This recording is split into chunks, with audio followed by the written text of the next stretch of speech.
Hello everyone, welcome to Conscious Quilting. This is John. Today I'm going to be working on a background filler type of quilting that resembles the Nautilus shell. Let's get cracking. So this Nautilus shell filler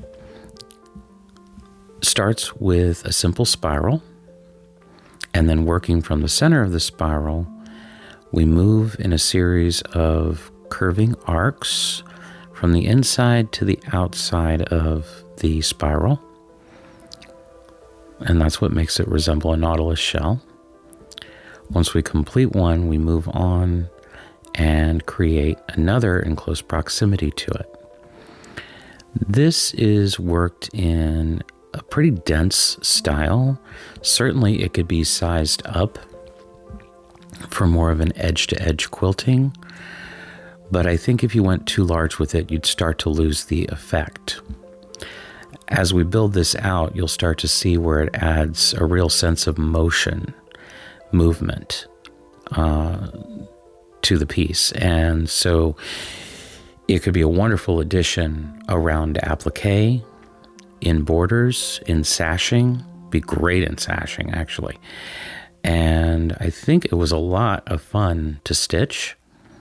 And I think you might enjoy playing with this, so I thought I would share it. I decided for today's piece to use a 40 weight variegated thread, which shows very nicely against the black fabric, of course. It made it a lot more fun to stitch out, so I really enjoyed it. I like this because of the sense of movement. It's very similar, kind of in effect, to the background filler known as McTavishing, which is one of my favorites, right up there with feathers. And you can see here I've built it out a bit more, and you're starting to get that sense of movement and flow that this background filler will give you. Now, towards the end of the video, you'll see where I actually did a little bit with black thread on the black fabric, just to get the textural effect. I didn't really think it was worth the work, so I didn't continue doing that. I just went to simple spirals to finish out the piece. So this is one of the things you have to consider in quilting, is kind of the law of diminishing returns. Are you going to get out of the quilting the work that you're going to put into it? This particular background filler is very work intensive, just like pebbles are.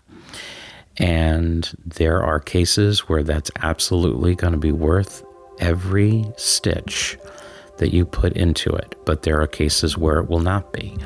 These are things you kind of have to consider as you're quilting and as you're planning your quilting for each respective quilt. Now, I've moved on here to doing some semi-borders around the piece. I drew in little kind of quarter borders, really, just at opposite corners of the piece. And I'm just filling those borders, which are about 1.5 inches wide, with this background fill, with the Nautilus shells, and a couple of swirlies and a couple of echoes, and just tried to have fun with it, just mixing it up. There are no hard and fast rules. If you want to put a motif in or a background fill in, and suddenly you're just getting bored with it, or you've just been doing it for too long and your brain just decides to send your hands on a journey and to add some other element to what you're quilting, go with it. Don't worry about it. Don't panic about it. Don't feel bad about it. Maybe that's just what that quilting wanted to be on that day, and that's okay. Quilting takes on a life of its own. Quilts have a personality and a voice.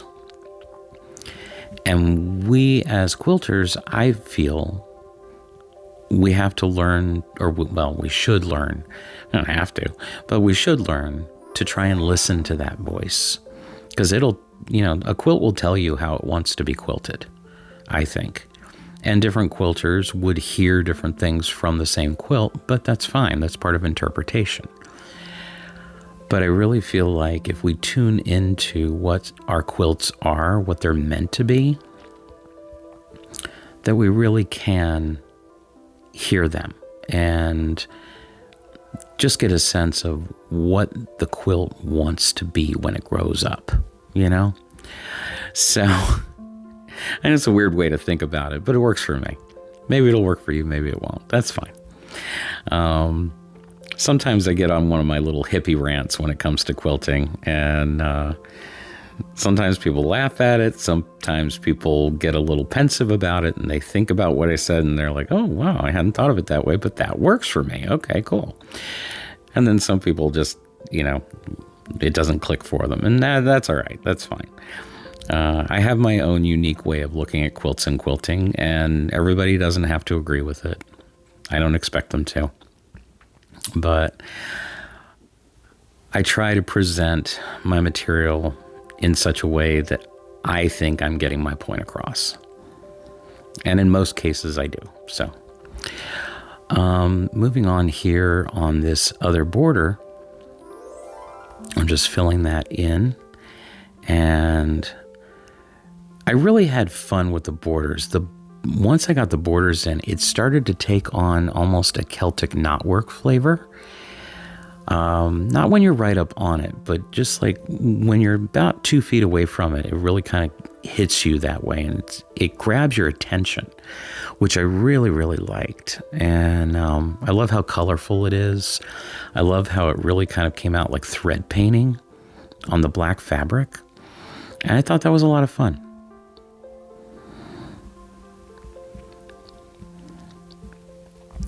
So here we can see my completed piece, and you see the border corners. I am going to zoom in on this shot so that you get a better sense of it. So you can really see that sense of movement and motion in the colored threads.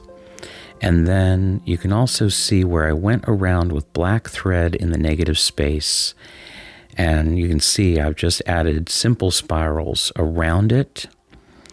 In the lower right-hand corner, you'll see why. I started doing the Nautilus shells in the black thread, and you can barely see it. It really was not worth the work. So in matching threads, like truly matching threads, I don't know that I would do that.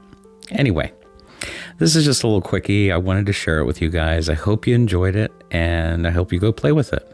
Thank you for watching. Have a great night. Take care. Bye-bye.